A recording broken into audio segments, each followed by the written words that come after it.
Afar cabitaan oo daawo u ah gaaska. Muuqaalkani waxa aan kuga wadaagi doonaa afar cabitaan oo daawo u ah gaaska.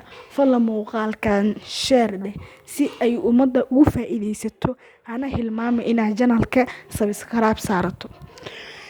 Afarta cabitaan aan nii sheegi rabo inaa sheegitaan u rabo uma maleysiin badankiina waa ka dharagsan tihiin waxa ay ka muuqdaan shaashada ay ka muuqdaan sida arkaysaan.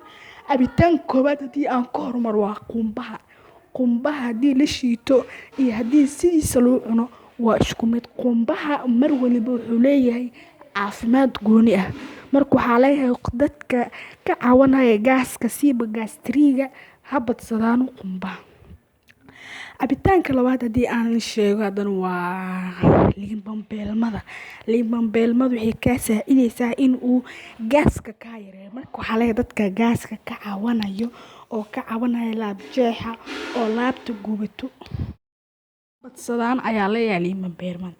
Cabitaanka saddexaad waa caanaha siiba caanaha geelka.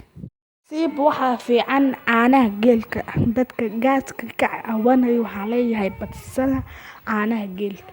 Cabitaanka ugu dambeeyo ee shanaad waa sanjabiilka marka leeyahay ma ahan cabitaan laakiin shaaha ama qaxwada ama kafeega cabtiin maalin walbo wax maniitaraye waxaa leeyahay dadka gaaska ka caawinayo sanjabiilka badsada. Sanjabiilka runtii wuxuu leeyahay faa'iido aan in badan aan la soo koobi karin.